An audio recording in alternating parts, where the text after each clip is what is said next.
Hello दोस्तों, श्रीजी सिलाई centre में आप सभी का बहुत स्वागत है। और आज हम सीखेंगे 32 इंच का चोली कट ब्लाउज़, जो कि मैं फर्मा रख के बनाऊंगी। अगर आपको फर्मे की कटिंग जानना है तो मुझे कमेंट करिए, मैं आपको फर्मे की हर साइज़ की कटिंग बताऊंगी, जिससे आप बहुत आसानी से ब्लाउज़ बना सकते हो। पीछे का भाग सेम जैसे हमने टक्स वाले ब्लाउज़ में काटा था, सेम वैसे ही काटना है। बस आगे के ब्लाउज़ में हमें कटोरी और तीरा बनाना है।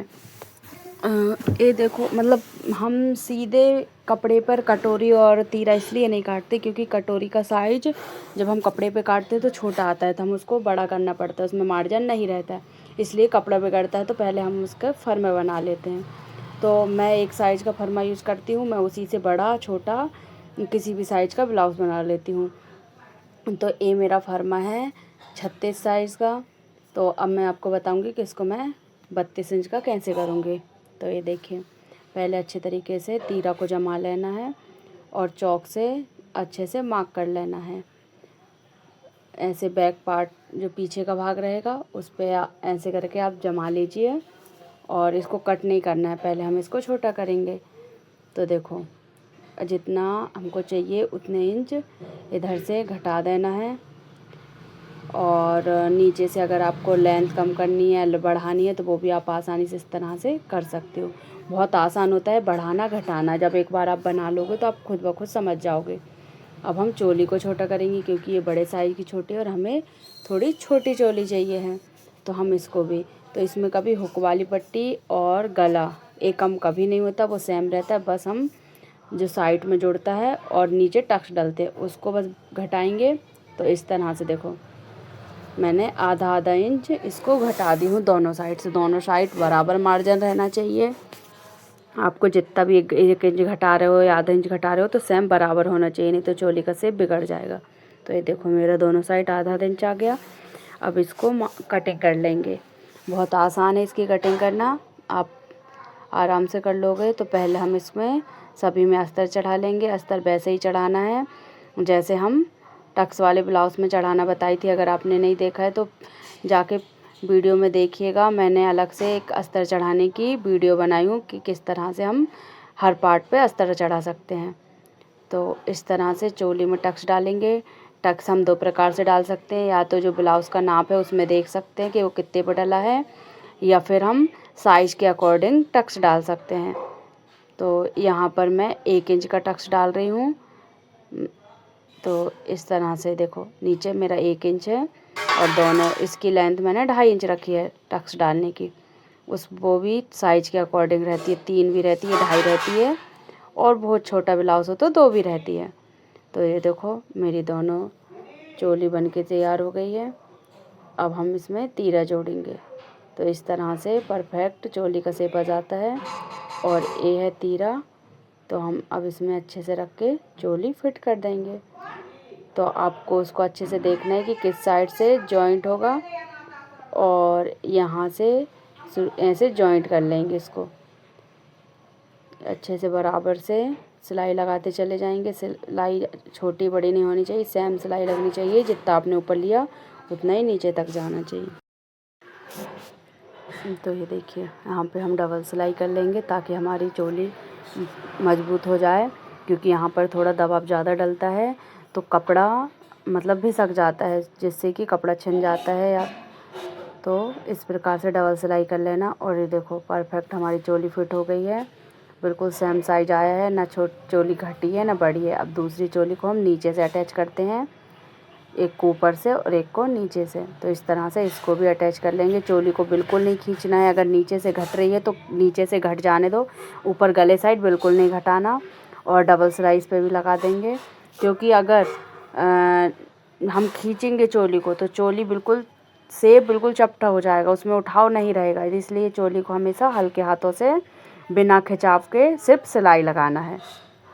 अब जो देखो, मेरा थोड़ी सी घट गई है, तो अब इसको हम छांट देंगे। इस प्रकार से होता है, कभी कभी चोली छोटी बड़ी कटिंग में हो जाती है, तो हम उसको, इससे कोई फ़र्क नहीं पड़ता नीचे से अगर कितना भी घटे बढ़े, तो हम उसको सही शेप में ला सकते हैं। अब इसमें हम बेल्ट अटैच कर देंगे। बेल्ट सेम वही प्रोसेस रहेगी जैसे हमने टक्स वाले ब्लाउज़ में अटैच किया था। और ये मेरी वीडियो सिर्फ मैं वीडियो ये सोच के बनाती हूँ कि सिर्फ जो न्यू है वो बहुत अच्छी तरीके से सीखे। अब जो देखो चोली का टक्स है वो आगे की तरफ दबाना है, पीछे की तरफ नहीं, पीछे की कभी भी पीछे की तरफ नहीं दबता है।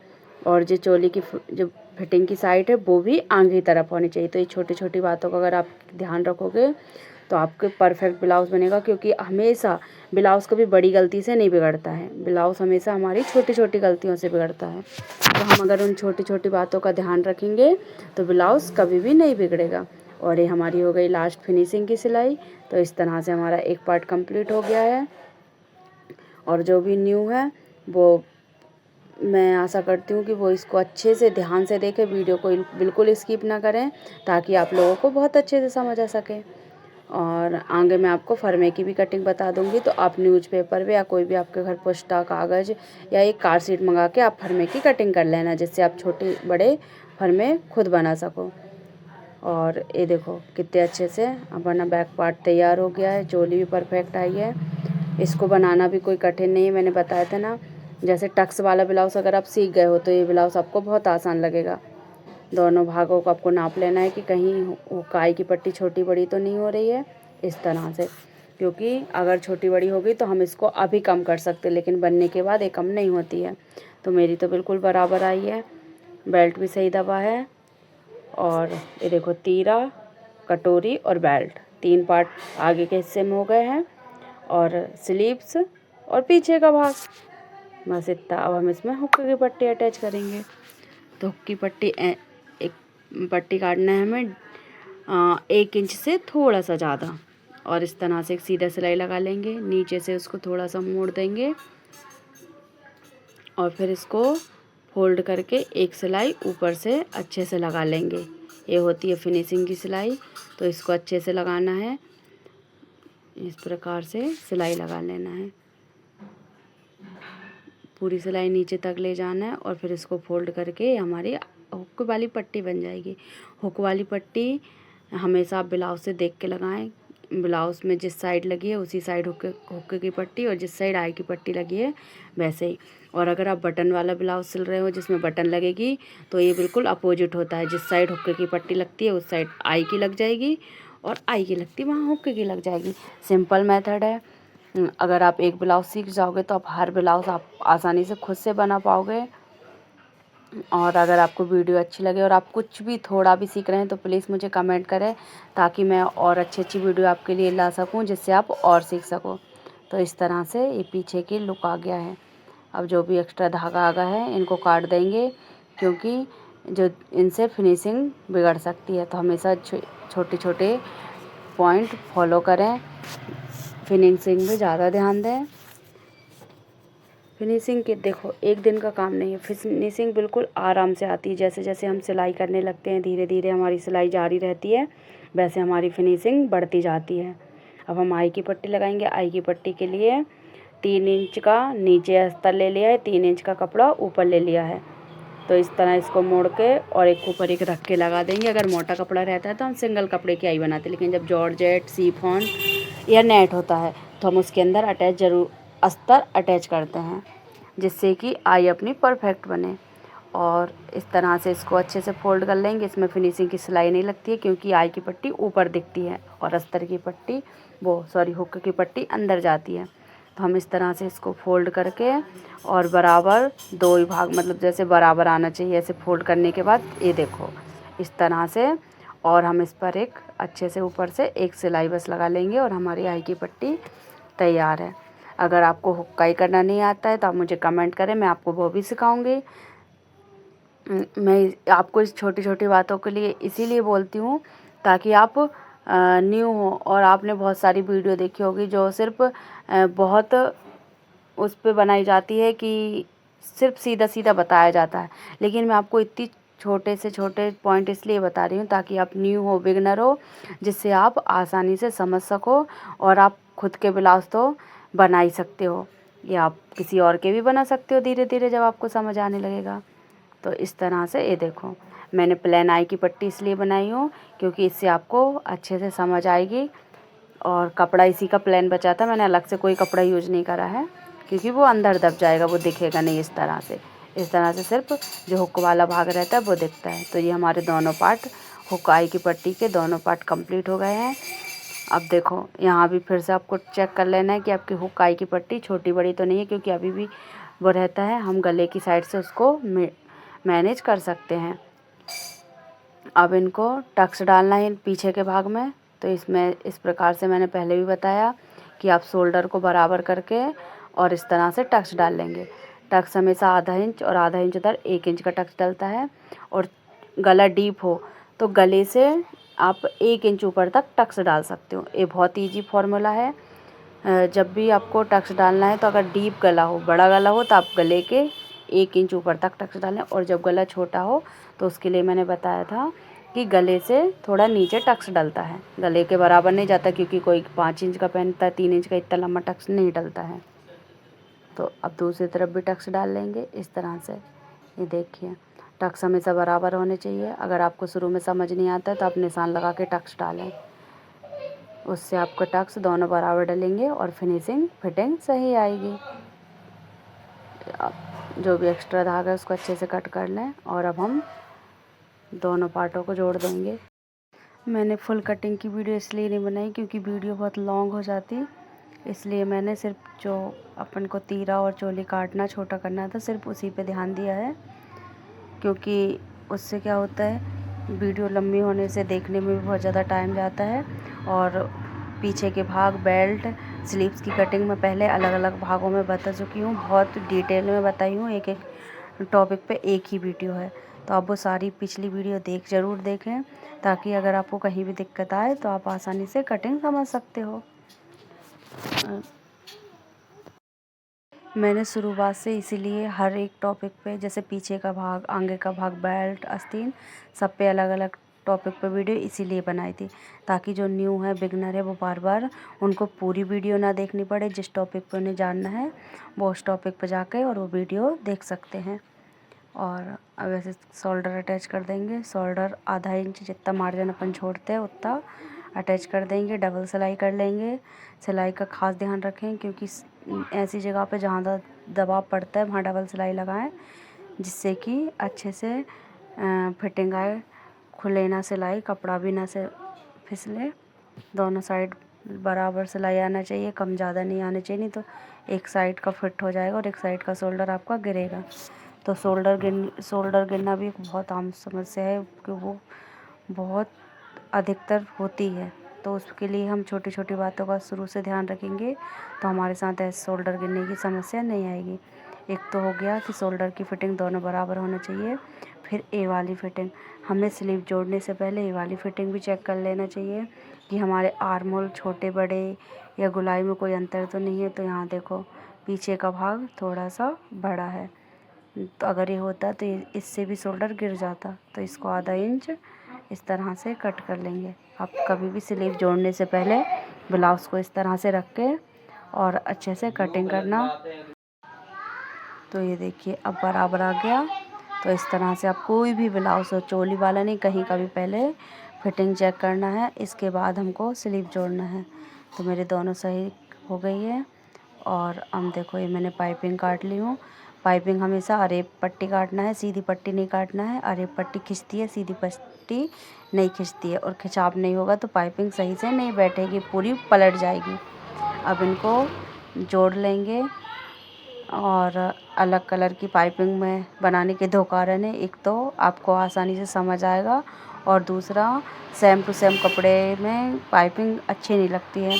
तो जैसे अगर उसमें थोड़ा कलर हो या ऐसे, तो उससे ब्लाउज़ का लुक अलग ही आता है। तो इसलिए मैं ये वाला कलर यूज कर रही हूँ, क्योंकि ब्लाउज़ में ये वाला कलर है। तो इस तरह से पूरी पट्टियों को अच्छे से जोड़ लेना है।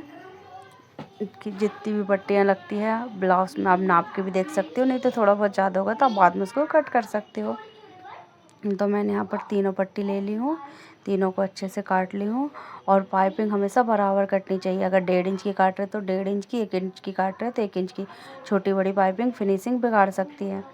अब ये देखो इस तरफ से इस तरह से थोड़ा सा फोल्ड करेंगे और एक बखिया बराबर सिलाई लगाते जाएंगे पूरे में।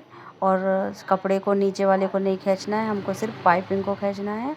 और पाइपिंग को भी उतना ही खींचे जितना कि वो खिंच आसानी से खिंच जाए।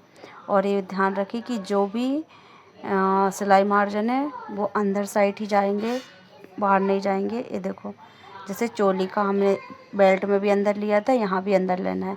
इन छोटी छोटी चीज़ों का ध्यान रखना, नहीं तो चोली पर ऐसे एक सिलाई इधर एक सिलाई उधर हो जाएगी। तो इस तरह से हल्के हाथों से खींचते हुए हम पूरे उसमें सिलाई लगा लेंगे। और ये वाले जॉइंट को हमेशा पीछे वाले भाग तक रखते हैं, ये बात भी ध्यान रखें, नहीं तो आपका जो शोल्डर है वो आगे की तरह फिसलेगा, परफेक्ट नहीं बैठेगा। इस तरह से कपड़े को नहीं खींचना है, सिर्फ पट्टी को खींचना है। तो देखो पूरा मेरी लग गई है सिलाई। और अब इसको ऐसे फोल्ड करेंगे एक बार, और इसका जो भी मार्जिन है उसको इसके अंदर ले लेंगे और डबल बार करके और इसमें सिलाई लगा लेंगे। सिलाई पाइपिंग के नीचे साइड होनी चाहिए, पाइपिंग को ऊपर नहीं होनी चाहिए। अगर ऊपर चढ़ेगी सिलाई तो पाइपिंग पलट जाएगी। तो इस तरह से अच्छे से कपड़े को दबाते हुए अंदर से बराबर पाइपिंग ले लेंगे। पाइपिंग में फिनिशिंग शुरुआत में बिल्कुल नहीं आएगी, फिसलेगी ही फिसलेगी, ये मेरी गारंटी है जब आप शुरुआत करोगे तो। लेकिन जैसे आप धीरे धीरे लगाते रहोगे तो वैसे आपको पाइपिंग एकदम से फिट बैठ जाएगी, क्योंकि ये मेरे साथ भी हुआ था। और अधिकतर जॉर्जेट के कपड़े, शिफॉन के कपड़ों में ये होता ही होता है। कॉटन के कपड़े में पाइपिंग बहुत आसानी से बन जाती है। तो इस तरह से पूरे में अच्छे से पाइपिंग लगा लेंगे और फिर इसका फाइनल लुक देखेंगे कैसा आया है। इसमें कोई भी कपड़ा नहीं खींचना है, सिर्फ कपड़े पे हाथ रखना है, वो ऑटोमेटिक चलेगा। कपड़े में खिंचाव कहीं भी नहीं आना चाहिए, इससे पाइपिंग में सलवटें आएगी। तो ये देखो आई अच्छी फिनिशिंग, और इस तरह से पाइपिंग आना चाहिए। इसके ऊपर धागा नहीं चढ़ना चाहिए। मैं आपको बैक साइड से भी दिखाऊंगी। ये देखो कहीं भी नहीं पाइपिंग नहीं पलटी है, पूरी की पूरी पाइपिंग सही है अंदर साइड। इस तरह से आपकी पाइपिंग लगना चाहिए। आप बार बार कोशिश करोगे तो आ जाएगी। देखो यहाँ पे मेरी थोड़ी सी पाइपिंग, इस तरह से पाइपिंग आपकी भी आएगी, बस आपको प्रैक्टिस की ज़रूरत रहेगी। अब हम इसमें आस्तीन जॉइंट करेंगे इस तरह से, पहले फ्रंट भाग से फिर पीछे वाले भाग की। स्लीव्स को आराम से लगाना है, इसमें कोई भी कपड़ा नहीं खींचना है, ना ऊपर का ना नीचे का, बिल्कुल आराम से रखते हुए सिलाई लगा लेंगे इस तरह से। और अगर आपकी स्लीव थोड़ी घट बढ़ जाती है तो दोनों साइड से बराबर घटनी चाहिए, नहीं तो सिलाई का शेप आस्तीन का शेप बिगड़ जाएगा। और देखो अभी हो गई। अब इसमें हम ऊपर तरफ से एक सिलाई लगा लेंगे और फिर पलटा के फिटिंग की सिलाई। ये सिलाई इसलिए ज़रूरी है कि कोई भी धागा आगा ना निकले और फिनिशिंग अच्छी आए। तो इस तरह से हम ऊपर से फिटिंग की सिलाई लगाएंगे। तो पहले तो आधा इंच एक सिलाई लगा लें, इसके बाद फिटिंग की सिलाई लगाएं, जिससे हमको एक सही मार्जिन मिलेगा। तो पहले आधा इंच पर ऊपर से नीचे बिल्कुल सीधी सिलाई लगा लेंगे। नीचे तक लगाने के बाद हम अब लगाएंगे फिटिंग की सिलाई। तो फिटिंग की सिलाई लगाने के लिए हमको पहले फिटिंग का नाप लेना पड़ेगा। तो हमारा सीना है 32 इंच, हम 32 इंच का चौथा भाग 8 इंच पर एक मार्क करेंगे, जिससे हमको एक गाइडलाइन मिलेगी फिटिंग की सिलाई लगाने के लिए।